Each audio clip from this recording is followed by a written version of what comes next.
Barbeiro. Bom, hoje a gente vai falar um pouco mais aqui a respeito de empresas, de choques culturais entre as empresas e de algumas transformações. E para isso já está aqui ao meu lado o nosso convidado de hoje, que é o Denis Giacometti.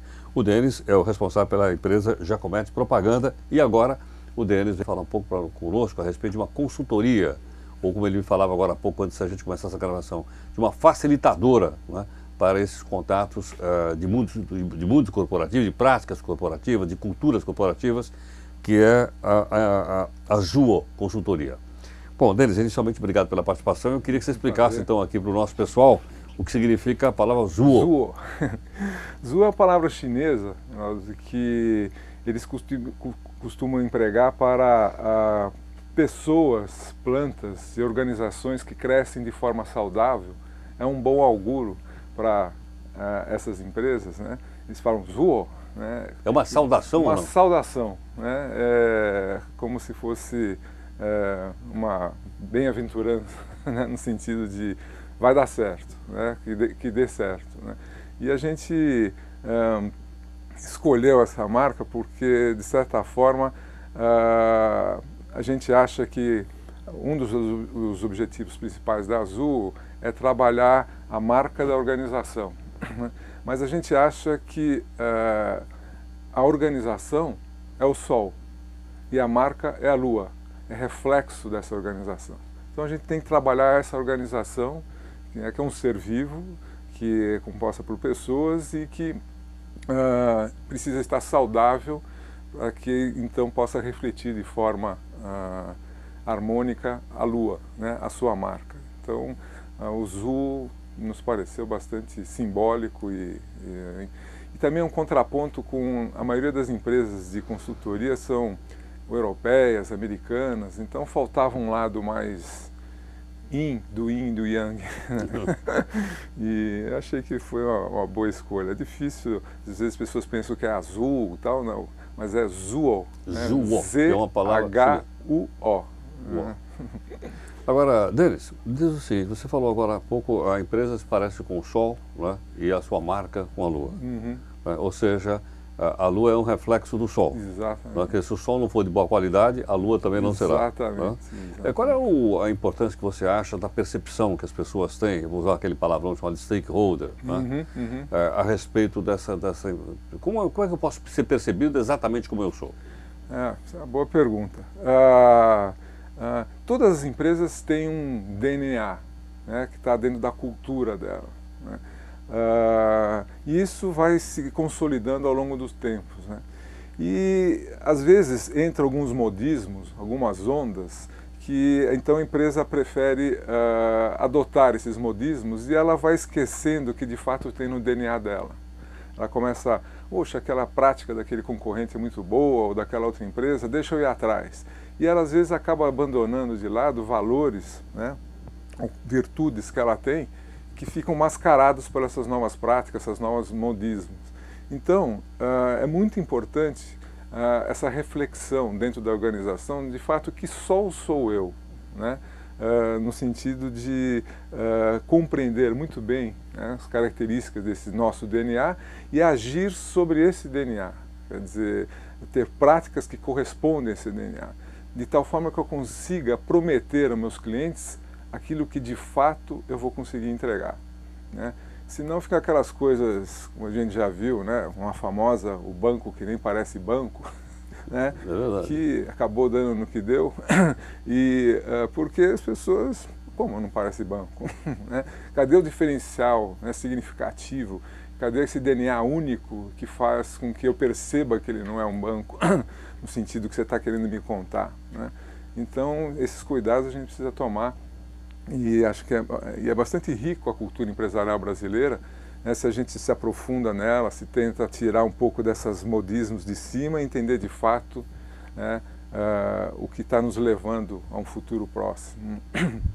E a gente tem a Azul, uma das preocupações dela, e até uma preocupação que está se iniciando também no Sebrae, que é um cliente nosso nacional, a preocupação com a inovação dentro dessas organizações, né?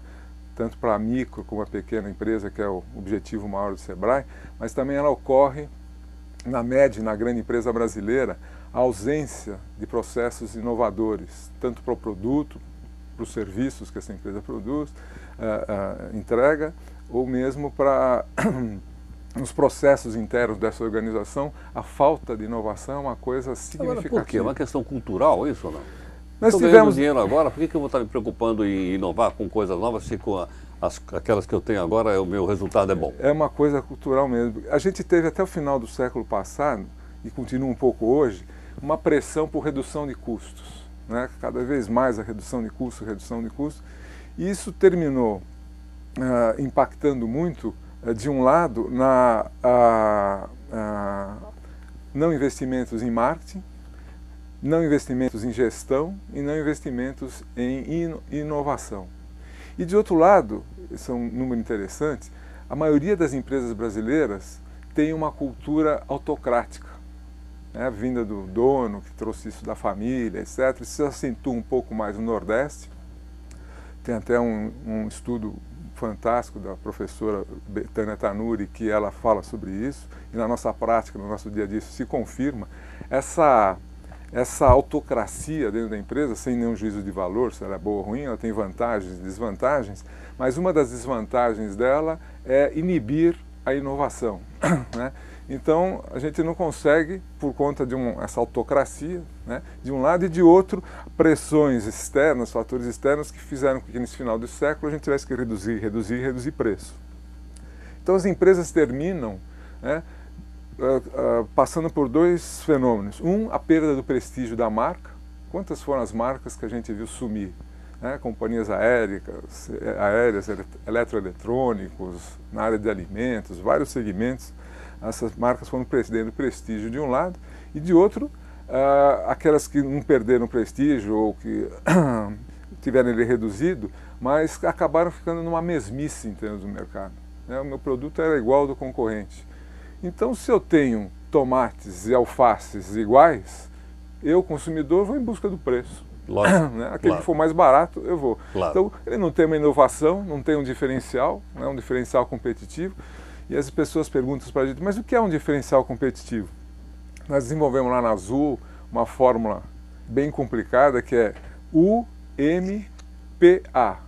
Um monte de pequenas atitudes que eu tenho que ter no antes de vender o produto, né? No durante a compra do produto, e o que a gente chama de uma pré da próxima venda, e não mais do pós-venda.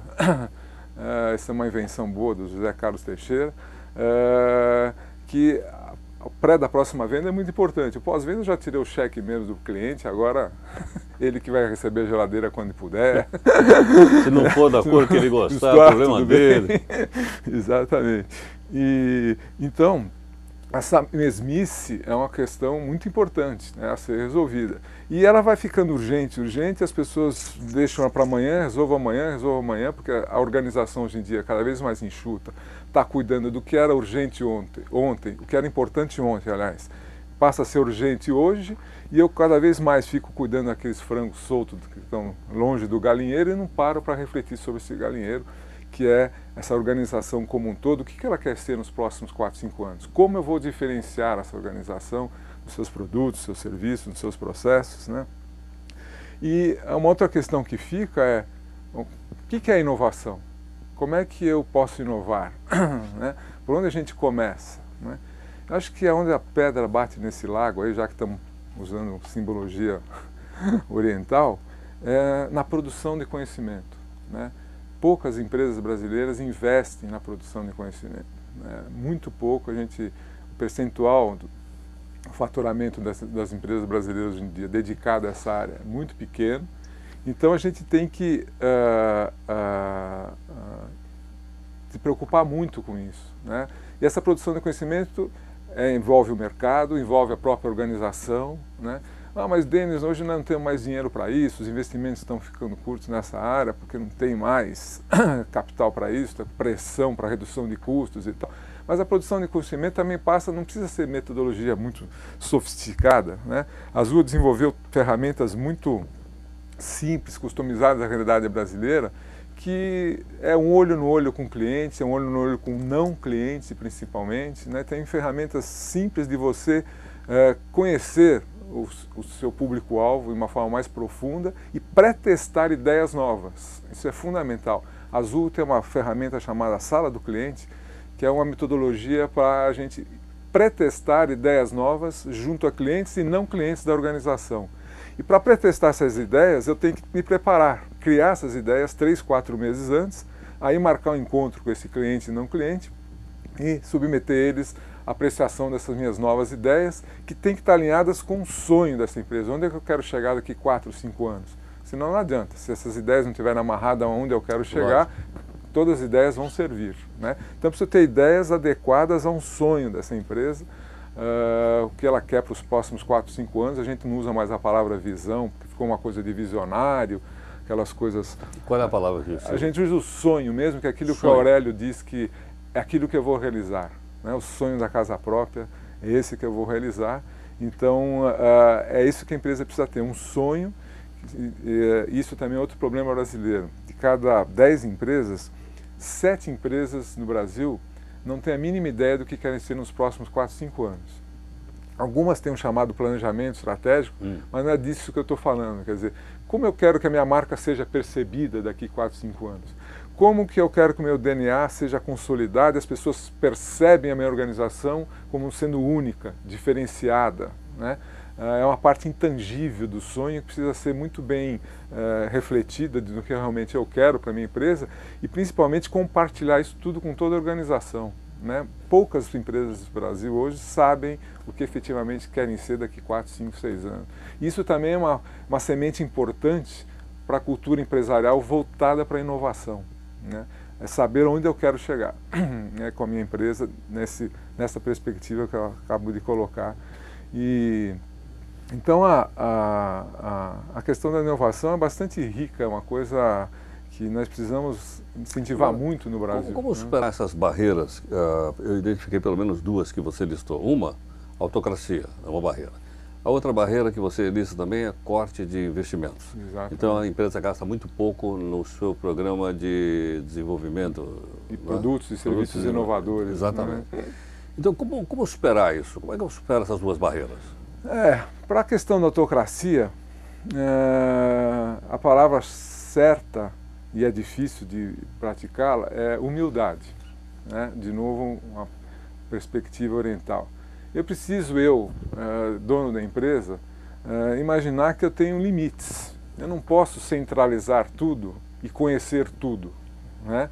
Eu preciso de ter um corpo gerencial forte que consiga ter a capacidade de se antecipar as tendências que estão ocorrendo no mercado e me avisar dessas tendências, me proteger dessas tendências. Ou seja, eu preciso me cercar de pessoas melhores do que eu em áreas que as organizações têm hoje em dia que demandam muito conhecimento. Então não dá, é impossível, né? Eu ser um bom dono de empresa, um bom CEO e desconsiderar que existe todo um conhecimento evoluindo muito na área de relações humanas, no RH, na área de tecnologia da informação, no marketing, e aí passa a ser impossível dominar esse conhecimento todo. Então eu tenho que compartilhar isso com meus colaboradores subordinados. E isso precisa, nessa humildade, a gente entende que ele tem uma relação umbilical com a empresa, né? A empresa é como se fosse um filho. Então é difícil eu delegar, né? É difícil eu ouvir meus colaboradores, incentivar meus colaboradores para que produzam conhecimento, para me trazerem mais informações e juntos tomarmos a decisão. Então a gente cai nessa armadilha, não, eu aqui quero ver tudo, eu centralizo, e aí fica perigoso. Então a primeira coisa é falar, puxa, reconhecer que eu não tenho capacidade mais nos dias de hoje, não por uma questão de limitação física, mas uma questão do volume de informações que existem no mercado, não tenho mais como gerenciar isso tudo, né? É impossível. No mínimo, eu digo para alguns clientes meus, pô, você corre o risco de se infartar, porque você centraliza tudo, né? Chega uma hora, Denis, é difícil mesmo, eu sei que eu sou assim. E muitos falam com uma alegria, né? Comigo é na força mesmo, você vê? E aí, na frente dos colaboradores, fala, tá vendo deles como eles gostam da força? Mas até alguns colaboradores que até precisam dessa liderança mais forte, né? Tem as suas vantagens e desvantagens, como eu falei. Mas não dá mais para ele segurar tudo, né? E do ponto de vista dos investimentos, é muito importante, Heraldo, que eu consiga planejar, comece devagarinho, mas esse próximo ano eu vou colocar 0,5% do nosso faturamento, eu vou destinar ele para a produção do conhecimento. E ver em que áreas eu vou produzir.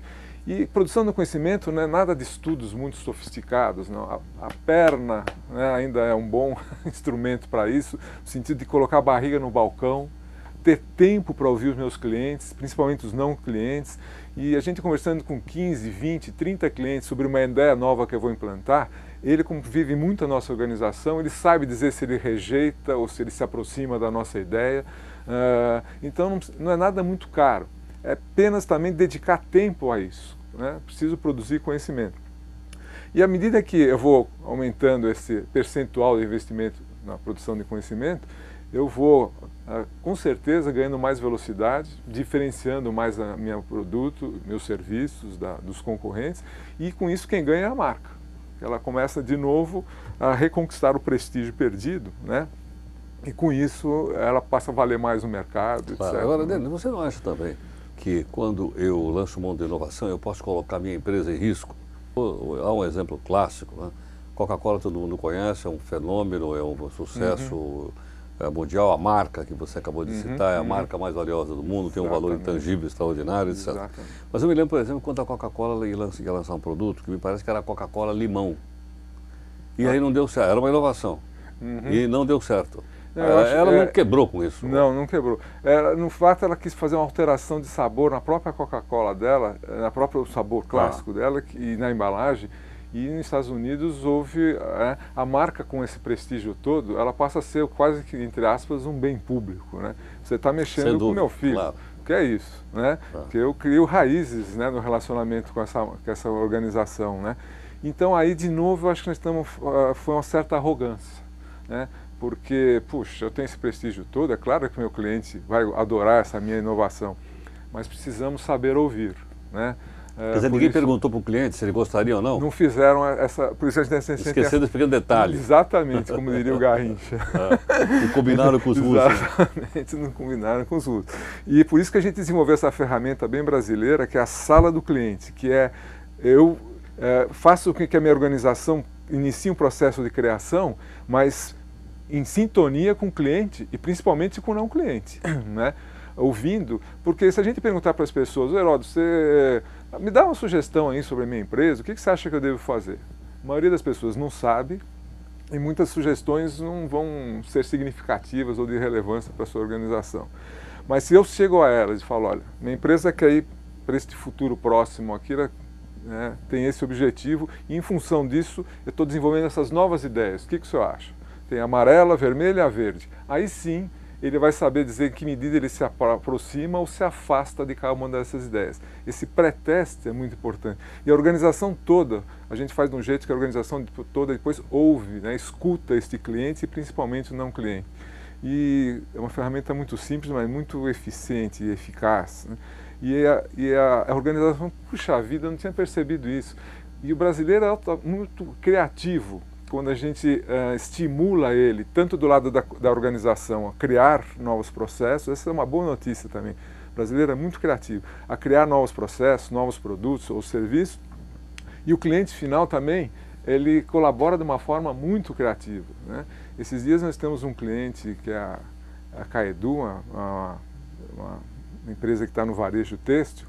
Como chama o nome? Caedu. E ela tem as lojas na Grande São Paulo, para a classe C e D, só na rua.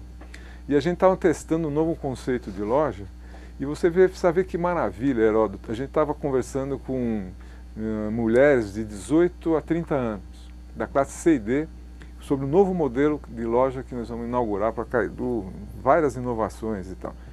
E precisa ver a aula que a gente tomou dessas meninas de 18, 20, 25 anos, que maravilha, que uma hora até a acionista principal da empresa, que é a CEO, ela falou, puxa, vamos contratar essas duas para nossa área de marketing, porque a vivência delas, né, era muito rica e elas sabiam verbalizar aquilo com uma forma muito interessante, rica, e fizeram críticas e contribuições fantásticas. Então, é muito prazeroso conversar com um brasileiro em qualquer nível socioeconômico, idade, quando você tem uma metodologia clara, bem definida, bem motivadora, prazeroso o resultado que você tem de contribuição para ideias para a sua organização. Agora, Denis, você acha que, no caso da inovação, né, desse contato que você falou com o público, tem casos de sucesso? Eu me lembro, por exemplo, da Gillette. A Gillette era aquela lâmina que você comprava, colocava, perdia e fazia barba. Depois, ela mesma inventou um outro aparelhinho, que era um aparelhinho que tinha duas lâminas pequenininhas. Isso. Aí eu peguei aquele meu outro, aposentei e mandei para o museu. Comprei aquele de dois. Depois ela me apareceu dizendo, olha, esse daí, uma faz tchum, a outra faz tchum, tchum, tchum. Você lembra daquilo? Isso, depois veio com 3 lâminas. Com 3 lâminas. Então eu aposentei, quer dizer, a mesma empresa que me vendia de 2 lâminas, passou a me vender uma de 3 lâminas. Quer dizer, ela mesma superou o seu próprio produto. Isso é um caso raro? Não, é um caso interessante para a gente aprender junto, né? Porque é uma líder de mercado e todo líder de mercado, o único risco que ele tem é de perder a liderança, né? Então, com certeza, uma empresa multinacional com o poder de investimento que ela tem, ela investiu muito, investe muito em desenvolvimento em tecnologia, desenvolvendo novos produtos, e produz um conhecimento para que isso aconteça em períodos cíclicos, né? É o que a gente chama da destruição criativa, né? O tempo inteiro ela está se reinventando e destruindo coisas que já eram boas, né? Vem para uma coisa... Procurando melhorar mais ainda, porque até se eu me acomodo, eu deixo espaço para o concorrente entrar com uma coisa nova, né? E eu perco o prestígio de uma marca inovadora. Então eu preciso de criar esses ciclos, né? Estabelecer esses ciclos, aliás, de criação, de desenvolvimento de novos produtos para manter esse prestígio, né, da marca como uma marca sendo inovadora, uma marca que é líder, pensando na frente. E com certeza ela pretesta esses produtos. Em algum momento lá atrás ela desenvolveu uma linha de produtos que transcendiam a área apenas do aparelho, né? Foi para a área mais de os desodorantes, outras coisas assim, e saiu fora do guarda-chuva da marca, no sentido de que, puxa, essa marca Gillette cabe até, sei lá, o creme de barbear. Tá. Mas, ou a loção pós-barba. A loção pós-barba. Se passou um pouco daí, já não gostamos, né? Ou então desenvolva coisas diferenciadas, não caia na mesmice. Então, em algum momento ela teve essa acomodação e agora ela está bem focada, né,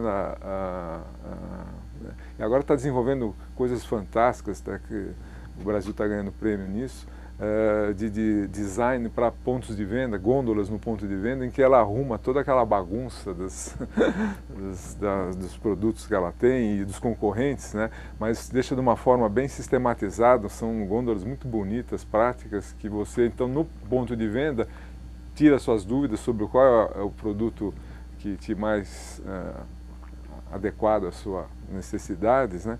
E ela está reinventando também a forma de expor esse produto. Agora, você lembrou uma questão tão interessante, entre outras todas, essa do guarda-chuva, até onde minha marca pode ir. Então, eu fabrico a lâmina, eu posso fabricar o creme de barbear, eu posso fabricar a loção barba, mas não posso fabricar um guarda-chuva. Exatamente. Não é verdade? Tem um limite. Quer comprar um guarda-chuva da Gillette? Não. Pronto, exatamente. Eu quero comprar o barbeador da Gillette, não é isso? Exatamente. Porque ela tem as fronteiras do prestígio, que a gente chama, né? Então, nesse caso, eu vou estudando essa fronteira, até onde a fronteira eficaz do prestígio da marca, para aquele corpo de produtos, porque se eu começo a ir para essas coisas mais, puxa, o guarda-chuva, eu começo a tirar até credibilidade. Se esse guarda-chuva não for de fato único e diferenciado, né, eu começo de certa forma, poxa vida, elas não estão... perder a credibilidade com relação àqueles que são os principais produtos que eu tenho. Já está falando até guarda-chuva agora, você fica um pouco... Claro, né, você se lembra quando algumas marcas de automóveis passaram a ser marcas também de relógio, de blusão, etc. E tal, e você comprava o relógio da Volkswagen. Exatamente. Acabou tudo. Ou vice-versa, né, que está dando mais certo. Por exemplo, vem vindo agora aí lojas da Ferrari, lojas da Porsche na área de vestimento, né? Isso parece que nesse sentido os clientes, muitas montadoras, né, Land Rover, todas elas têm essa área do parte têxtil do varejo, né, mais boutiques de produtos dela, porque isso são fatores de extensão da marca. Né? Bom, eu uso aquele macacão para pilotar um carro daquela marca. Exatamente. Né? Ou imaginar que eu estaria pilotando, ou que eu sou um fã dessa marca, não piloto esse carro, mas eu tenho pelo menos uma bela de uma camiseta, uma bela de uma jaqueta, né? É isso daí. Agora, olhando assim essa questão como um todo, especialmente pela maneira qual você expõe, então essa empresa é um ser vivo. Ela é um complexo. Exatamente. Ela é um sistema. Isso. Isso. E a gente tem que respeitar e entender ao máximo isso. Por isso que eu acho que a Zuo, como uma facilitadora, é diferente de uma empresa que vem com metodologia internacional e, engessa aquela empresa com, olha, tem que ser assim e vai desse jeito. Não. Por ser esse ser vivo, ela tem características específicas próprias, né, que a gente deve respeitar. E a primeira fase do processo é compreender essas características reais, tirar um pouco desse, a palavra meio pesada, mas esse lixo que tem por cima, né, que advém de alguns modismos, pessoas que entram e saem nessa organização tentando colocar coisas novas e não dá muito certo, mas ela no fundo ela tem um DNA. E a gente percebe muito bem isso, Heródoto, estudando as empresas com mais de 50 anos. Que isso é raro também, né? Mesmo as grandes empresas não conseguem, a maioria delas não conseguem ultrapassar os 25, 30 anos. Aquelas que passam 50 anos, vocês veem que de certa forma ela tem, a palavra também é forte, um certo conservadorismo, mas conservadorismo com relação a preservar esse DNA. Mas ela usa esse conservadorismo como uma forma de potencializar até a sua capacidade inovadora, mas dentro daquilo que a gente tem como vocação, né, que o nosso primeiro acionista construiu, né, isso cada vez mais é importante hoje em dia, porque vai auxiliar na criação de uma personalidade única para aquela marca, uma identidade única para ela, né, e isso é muito importante. Então, esses três fatores, essa tríade de gestão, inovação e marketing, né, são hoje em dia a tríade fundamental de sucesso para uma média e grande empresa brasileira, dentro do contexto que a gente está atravessando aí nesta pós-modernidade, né? E a gente então, a Azul está se dedicando muito a auxiliar essas empresas a se prepararem para o futuro próximo, tendo em vista esses três fatores, a gestão, a inovação e... Quando você fala em futuro, você está falando em quantos anos? A gente hoje em dia... médio prazo? 4 anos, 5 anos no máximo, porque a dinâmica é tão grande, né? Que aí tem empresas que falam, mas Denis, vou pensar daqui 4, 5 anos as coisas mudam tão rápido, né? Mas não é bem assim, quer dizer, eu preciso, mais ou menos, voltando ao pensamento oriental de novo, como ser como o bambu, né? Eu preciso, a organização vai crescendo, tem os seus nós, mas tem ventanias que eu balanço, vou, mas estou centrado, estou no meu eixo, né? E então eu preciso, claro que tem mudanças no caminho, pequenas mudanças, mas eu sei exatamente qual é o meu eixo, né? Aquele que sobre o qual eu estou me equilibrando. E às vezes eu tenho que contornar um pouco, fazer algumas curvas por conta de fatores externos, econômicos, sociais, etc. Mas eu preciso saber qual é a minha linha mestra, aonde eu quero chegar, principalmente do ponto de vista das coisas, fatores intangíveis da minha marca, né? Que são bastante relevantes hoje em dia. E sem dúvida, cada vez mais percebido. Cada vez mais percebido e valorizado. Sem dúvida. Denis, muito obrigado pela sua entrevista aqui no Mundo Corporativo. É um prazerzão. Muito obrigado, então. Obrigado a você, pela oportunidade. Eu que agradeço. Bom, você acabou de acompanhar aqui a entrevista do Denis Giacometti. O Denis é da área de publicidade, mas agora está explicando para a gente um pouco mais a respeito dessa seu novo empreendimento, Zao, que aprendemos. Zao, é isso? Zuo. Preciso aprender mandarim. Zuo, né?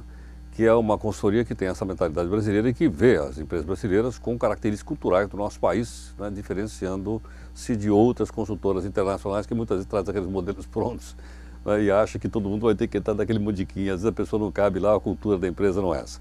Mais uma vez, obrigado pela sua participação. Quero dizer que a entrevista continua aqui por inteiro, sem corte, sem edição, sem nada, à sua disposição.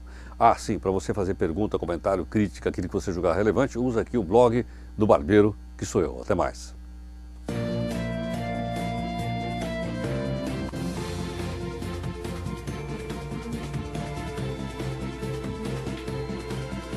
Mundo Corporativo, com Heródoto Barbeiro.